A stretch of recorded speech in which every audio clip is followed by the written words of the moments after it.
Bonjour, chers amis. Je m'appelle Claire, un faux nom pour protéger mon identité. Je veux partager mon histoire de vengeance contre mon père et sa nouvelle femme. Tant que je le voudrais, mon père et ma belle-mère être publiquement humiliés. Mais je ne veux vraiment pas de drame pour moi. Alors je vais utiliser de faux noms. Mon histoire est sur la façon dont j'ai obtenu ma vengeance contre mon père, Richard, et sa nouvelle femme, Charlotte. Ma mère, Meg, était une femme très gentille et aimante. Elle était l'un de ces gens qui pouvaient facilement vous faire tomber amoureux d'elle. Elle n'était pas seulement généreuse et aimante, mais aussi très attentionnée. Je ne dis pas cela juste parce qu'elle était ma mère. La communauté entière l'aimait tout autant. Je pensais que mon père, Richard, l'aimait beaucoup aussi. J'avais tort. Quand j'avais environ 16 ans, mon père a quitté ma mère et a épousé sa maîtresse, Charlotte.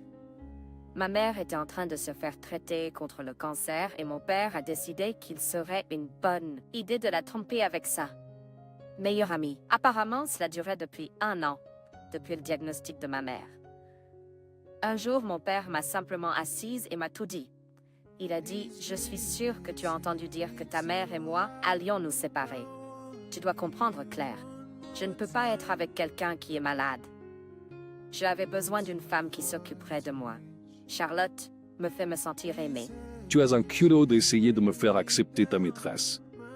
Je ne te pardonnerai jamais pour ce que tu as fait. Je ne veux plus jamais voir Charlotte autour de moi. Cela va être un gros problème, Claire. Je vais l'épouser dans 6 mois. Je le ferai dès que le divorce sera finalisé. Tu dois assister à notre mariage et nous soutenir. Les gens parleront si tu ne montres pas. La seule raison pour laquelle il voulait que j'accepte son affaire était pour que les gens ne le dévalorisent pas. Je ne peux pas commencer à vous dire à quel point j'ai été dégoûtée. Ma mère a essayé de son mieux pour ne pas gâcher ma relation avec papa. Elle m'a expliqué qu'elle ne serait pas en vie pendant longtemps, alors j'avais besoin de rester avec le seul parent que je pourrais dans le futur. Cela m'a rendu très triste de la voir dire ces choses. C'était vrai que sa cancer s'est aggravé et elle n'avait pas beaucoup de temps. J'avais besoin de mon père à l'époque. J'avais besoin du soutien. Voir ma mère mourir dans la douleur, tandis que mon père célébrait sa nouvelle famille était horrible. Malgré tout, j'ai essayé d'avoir une relation avec papa. La partie la plus triste est que papa ne se souciait pas de moi du tout. C'était comme si un interrupteur était déclenché et il avait juste arrêté de penser à moi en général. Il a concentré toute son attention sur sa nouvelle famille et ses demi-frères et sœurs. J'ai toujours été laissée comme une pensée après coup. Bon sang, bonjour, je viens d'arriver. J'ai été obligée de dormir sur le canapé alors que les nouveaux enfants de mon père avaient leur chambre. Quand je me suis plaint, mon père et Charlotte m'ont sauté à la gorge. Ils ont dit « Comment peux-tu être si égoïste, Claire ?» Tout cela est très nouveau pour ma femme et moi. Nous avons besoin de ce temps pour nous lier avec nos enfants. Vous allez juste devoir gérer. Mon père d'abord, cette maison appartient à mon grand-père. Il m'a promis que j'aurais ma chambre. Vous avez promis à lui aussi. C'est pour ça qu'il vous a laissé rester ici. Regarde comme tu es égoïste. Cette maison sera bientôt à Richard et sera ensuite la propriété de tes demi-frères et sœurs. Tu dois arrêter de te plaindre et essayer d'être gentil avec eux. Pourquoi devrais-je être gentil avec eux quand tout ce qu'ils ont fait, c'est me tourmenter, mon père? Tu sais que ta femme et tes demi-frères et sœurs me détestent. Pourtant, tu veux que je sois celui qui s'adapte. Comment peux-tu faire ça? Still, you want me to be the one to adjust. How can you do this? Je ne suis pas responsable devant toi, Claire. Dans quelques mois, tu seras majeure. Ensuite, tu devras trouver ta propre place de toute façon. Alors, à quoi sert d'avoir une chambre? Arrête d'être difficile et sois gentil avec ta nouvelle famille. J'étais écrasée parce que mon père avait dit. Il était évident qu'il allait me mettre dehors une fois que j'aurais 18 ans. Pendant ce temps, ses demi-frères et sœurs avaient bien plus de 20 ans et avaient leur propre chambre dans la maison. Leur favoritisme et leur double standard étaient déchirants pour moi.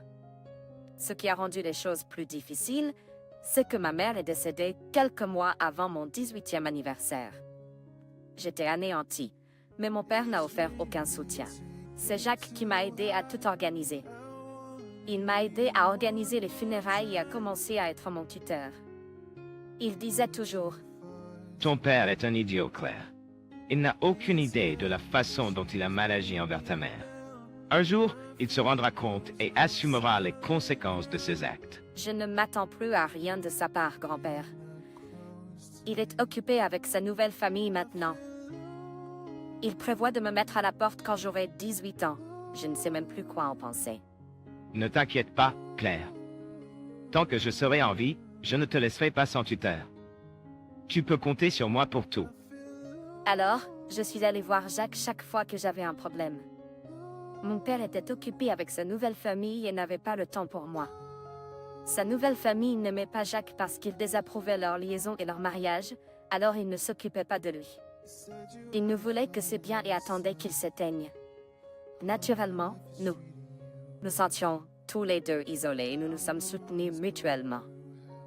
Dès que j'ai eu 18 ans, mon père a été clair, je n'étais plus son problème. Il a veillé à ce que je le sache entièrement. Donc tu as 18 ans aujourd'hui, Claire. À partir de maintenant, tu dois gérer tes dépenses. Nous ne te laisserons pas vivre dans cette maison gratuitement. Tu dois payer le loyer et les services publics ou trouver un autre endroit. Tu monopolises le canapé de toute façon. Waouh, vous l'aviez tous les deux prévu. Mais qu'en est-il de vos propres enfants, Jennifer? Ils sont adultes, mais vivent toujours avec vous. Ne compare pas mes enfants à toi. Ils sont différents et plus importants maintenant. Richard doit établir une relation avec eux. Tu n'es plus sa priorité. Elle a raison, Claire. Je dois me concentrer sur mes nouveaux enfants maintenant. Tu seras toujours ma fille, mais je dois leur prouver mon amour. Et pour être clair, je ne peux pas payer pour ta fac en cas de besoin. Ne t'inquiète pas, père. Je ne demanderai rien. En fait, mère avait déjà une cagnotte pour moi avec son héritage. Je peux facilement payer tous mes semestres. Je me suis inscrite à l'un d'eux. Alors, Yep partira bientôt. Je resterai dans les dortoirs. Vous n'aurez plus à vous soucier de moi. Je pensais vraiment qu'il me laisserait après cela. Je voulais juste m'éloigner d'eux. Mais mentionner l'héritage a été une énorme erreur de ma part. Tout à coup, Père et Charlotte disaient à quel point c'était injuste que j'ai tant d'argent. Bon sang, Père a même essayé de me faire donner de l'argent. J'ai simplement dit qu'il ne méritait pas l'héritage de ma mère et que j'en avais besoin pour payer mes études. Je pensais que ça ferait l'affaire. Eh bien, ça n'a pas été le cas. Un jour, lors d'une visite chez Père pendant les vacances, j'ai entendu une conversation horrible entre lui et Charlotte. Ils ont dit, Richard, les enfants ont demandé une nouvelle voiture et des gadgets encore. C'est tellement injuste que Claire obtienne tout alors que vos enfants ne reçoivent pas ce qu'ils veulent. Si vous ne faites rien à ce sujet, ils commenceront à vous détester. Tu n'as pas à t'inquiéter, chérie. Je parlerai à Claire. Je la ferai abandonner l'université. Ensuite, elle sera obligée de renoncer au reste de son héritage pour nous. C'est une excellente idée, Richard. Claire ne mérite pas tant d'argent de toute façon. Elle doit le partager avec ses frères et sœurs comme nous le faisons. Tu devrais lui parler. Ne t'inquiète pas, je le ferai. Très bientôt, nous aurons le reste de son héritage sur nos comptes. Nous pourrons acheter ce que nous voulons aux enfants. Entendre ça m'a fait mal au cœur. Je aimais quand même mon père malgré tout ce qu'il avait fait, mais ce qu'il restait d'amour pour lui a maintenant disparu. Je n'arrivais pas à croire qu'il pouvait être si cruel. Il voulait détruire ma carrière pour aider sa nouvelle famille. Ça m'a rendu malade à l'estomac. Après un certain temps, je brûlais de colère. Alors, j'ai décidé d'appeler mon grand-père et d'élaborer un plan. Je reviendrai auprès de papa et de Charlotte. Environ 2 mois plus tard, papa et Charlotte m'ont appelé à la maison. Ils m'ont assis et m'ont dit qu'il fallait qu'on se parle. Claire, il y a quelque chose dont il faut qu'on parle. Je veux que tu quittes l'université. Tu as beaucoup d'héritage de ta mère. C'est très injuste que tu ailles à l'université et que tu dépenses autant d'argent. Si tu quittes l'université, tu n'auras pas besoin du reste de l'héritage. Tu peux nous le donner pour que nous puissions aider tes nouveaux frères et sœurs à obtenir ce qu'ils veulent. Tu n'es plus une enfant unique, Claire. Tu as des demi-frères et sœurs, et une nouvelle famille. C'était extrêmement grossier de ta part de ne pas partager ton héritage. Nous voulons y remédier. Excusez-moi? Pourquoi devrais-je faire ça? Et de quoi avez-vous besoin de l'argent? Les familles partagent. Alors, tu dois nous donner l'argent maintenant. Entendant ce que papa dit, j'ai commencé à rire très fort devant lui. Puis, j'ai sorti certains de mes documents de mon sac. J'ai dit, J'avais prévu que vous me demanderiez quelque chose comme ça. Avec la façon dont vous avez remplacé ma place par votre nouvelle famille, c'était seulement une question de temps. Heureusement pour moi, j'étais prête pour ce jour. Donc, tu as déjà quitté l'université. Me donneras-tu le reste de ton héritage? Vous devez être sur une autre planète, papa. Il n'y a aucun moyen que je quitte l'université. Vous ou votre nouvelle famille ne méritez pas mon héritage. Comment oses-tu nous parler ainsi? Moi et mes enfants sommes aussi ta famille. Nous méritons tout héritage que tu reçois des autres. quelle famille, Charlotte? Vous et vos enfants ne m'avez jamais fait me sentir comme une famille. Ma mère a été trahie par vous deux. Vous et papa ne signifiez rien pour moi et ni vos enfants.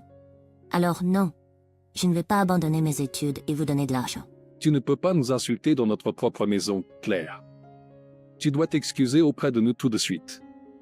Je suis sur le point de te mettre à la porte. Ne me teste pas. J'ai de la chance que tu aies mentionné le fait de mettre quelqu'un à la porte, papa. Eh bien, j'ai quelques surprises pour vous deux. Pourquoi n'allez-vous pas lire ça? Au moment où ils ont cessé de lire, papa et Charlotte étaient incrédules. Papa a commencé à trembler de ce qu'il avait lu dans les documents. Il a dit, D'où obtiens-tu ces documents? Ça ne peut pas être vrai. C'est impossible. Oui, c'est vrai, papa. Grand-père a signé la propriété de la maison en ma faveur. Il avait ce plan depuis le début. là je vais parler de la façon dont vous et votre nouvelle femme étaient me traiter. Il a mis mon nom sur la maison. Non, non, non, ce n'est pas possible. Cela ne peut pas arriver. Cette maison nous appartient. Pas à vous. Jacques ne peut pas vous donner la maison. Je vous l'ai promis, cette maison depuis que vous étiez jeune. Je ne peux pas vous l'offrir. Elle devrait m'appartenir. Je vais le faire pour qu'il me donne la maison. Oui, oui, il ne peut pas simplement abandonner ses petits-enfants d'origine. Jacques ne peut pas abandonner son fils et sa femme. Je regrette de vous dire que parler à grand-père ne sera d'aucune aide. La maison a déjà été transférée à mon nom. Ce n'est plus sa propriété. C'est maintenant la mienne. Et vous ne devriez pas perdre votre temps avec grand-père. Vous avez de pires choses à vous soucier, Jacques et Charlotte. Qu'est-ce que tu veux dire, Esther? Je n'aime pas la façon dont vous me parlez. Eh bien, dans ce cas, je ne parlerai pas du tout, papa. Tenez, vous pouvez maintenant prendre ces documents et leur donner un sens vous-même. Profitez de votre bel karma, les gars. Salut. En partant, je pouvais voir que mon père et Charlotte lisaient le deuxième document avec une grande curiosité. Cette fois, ils avaient l'air absolument sous le choc et ont commencé à crier mon nom. À ce moment-là, je m'éloignais déjà. J'ai couru vers ma voiture, j'y suis entrée et je suis partie avant qu'ils ne puissent m'attraper. Vous devez vous demander ce qu'il y avait dans le deuxième document. Eh bien, c'était un avis d'expulsion. J'ai légalement donné 1 mois pour quitter la maison qui m'appartient, qui maintenant... C'était juste le début de Master Bloom à la vengeance. Je suis partie directement chez mon grand-père après leur avoir servi l'avis d'expulsion. Je savais que grand-père m'attendrait. Une fois que je l'aurai atteint, nous commencerons notre deuxième étape du plan. Je suis entrée et j'ai donné à grand-père le signal vert. J'ai dit, Les papiers d'expulsion ont été servis, grand-père. Ils savent que la maison m'appartient maintenant. Vous pouvez faire ce que vous voulez. Bon travail, Esther. Maintenant, je vais appeler mon ami, qui est le patron de Richard. J'ai demandé à mon ami de donner à mon fils un emploi parce qu'il était dans une dette financière. Je pensais qu'il avait besoin d'argent pour payer la pension alimentaire pour enfants et prendre soin de moi. Je sais qu'il n'avait pas l'intention de prendre soin de moi, donc il est temps de reprendre l'emploi à lui. Voulez-vous vraiment faire ça, grand-père? Il pourrait se présenter chez vous et faire une scène ou supplier pour de l'argent. Ils peuvent supplier autant qu'ils veulent, Esther. Ils n'obtiendront pas 1 centime de moi. C'est une promesse. Je ne les laisserai pas s'en tirer pour m'avoir négligé. C'est ma responsabilité de protéger ma petite fille maintenant. Grand-père est la meilleure personne à être dans ma vie pour l'instant. Son amour pour moi était sans limite. À ce moment-là, je comprenais vraiment à quel point il m'aimait et me valorisait. Quand mon propre père a essayé de détruire ma vie, c'est grand-père qui m'a montré ce que font de vraies familles. Comme il l'avait dit, grand-père a appelé son ami pour faire licencier mon père. Grand-père avait déjà prévu de déshériter mon père. Il a donc également appelé son avocat pour en discuter. Environ 1 heure ou 2 après que tout cela se soit produit, grand-père a commencé à recevoir des appels et des SMS en colère de la part de mon père et de Charlotte.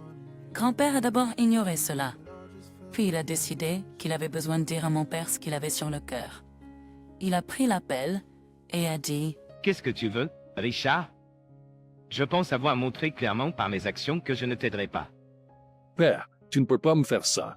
Tu ne peux pas faire ça à ton propre fils. Quel genre de père es-tu? Comment peux-tu détruire la vie de ton propre fils? Tu oublies toujours quelque chose, Richard. Je suis le même genre de père que tu as été avec Esther. Je ne fais rien d'extraordinaire, Richard. » Je te fais écho. Tu as essayé de faire d'Esther renoncer à son héritage et ses études. Quand elle a refusé, tu as menacé de l'expulser. Je sais tout, Richard. Ne m'apprends pas à être père. Ce que je fais avec ma fille ne vous regarde pas. Elle est devenue une petite peste à cause de vous. Elle ne me respecte pas, ni ma femme. Elle ne veut pas partager son héritage. Oui, elle ne veut pas partager l'héritage que sa mère lui a laissé. Elle ne veut pas donner d'argent aux gens qui ont trahi elle et sa mère. Elle n'a rien fait de mal. J'ai beaucoup aidé dans la vie parce que je voulais que tu apprennes à être un bon père. Vous n'avez rien fait d'autre que de me ridiculiser. Je suis fatiguée d'être ton énablé, Richard. Je suis déjà en train de réparer les choses. Dans quelques jours, vous serez complètement déshérité. Grand-père a dit cela et a raccroché au nez de mon père. C'était glorieux pour moi. Grand-père avait également l'air d'avoir enfin réglé les choses avec mon père tel qu'il le devrait avant. Il m'a demandé de rester avec lui pendant quelques jours jusqu'à ce qu'il règle les choses. Il a eu l'impression que mon père et Charlotte viendraient à ma chambre et feraient une scène. Il ne voulait pas que cela se produise.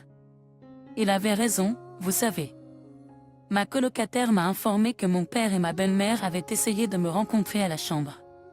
Quand ils ne m'ont pas trouvé là, ils sont allés directement chez grand-père.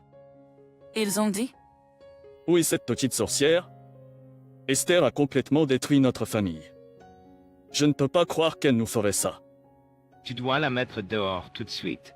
Elle remplit ta tête de mauvaises choses sur nous. » Claire a dépassé toutes les limites, papa. Juste parce que nous lui avons dit de partager, elle est partie et c'est plein à toi. Appelle-la maintenant. Elle a besoin d'être remise à sa place. Ne t'avise même pas de me regarder, Claire. Tant qu'elle sera dans ma maison, je la protégerai contre ces gens horribles. Papa, tu ne peux pas m'empêcher d'élever mon propre enfant.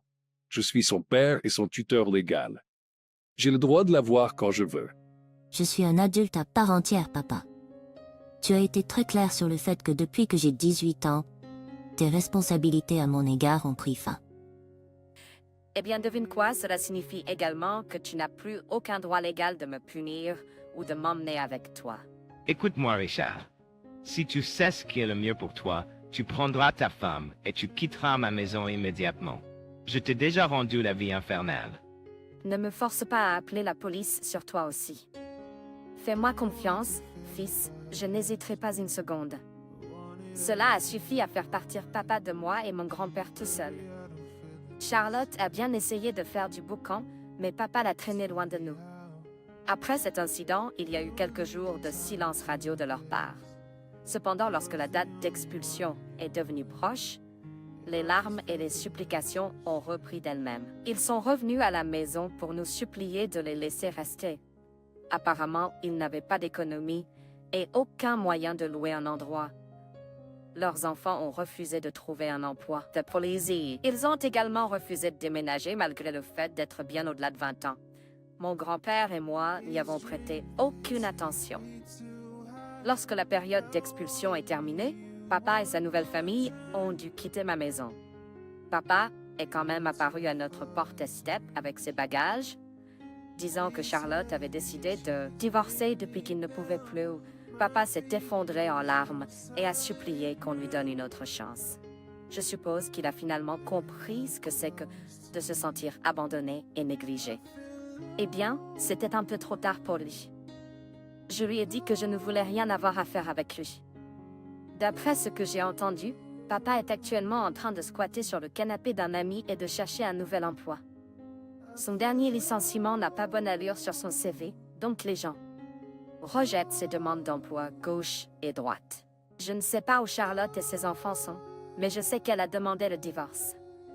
Je suppose qu'elle est à la recherche de sa prochaine victime.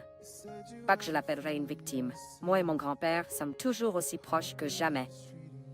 Je travaille dur au collège et mon rêve actuel est de suivre les traces de ma mère. S'il vous plaît, souhaitez-moi bonne chance.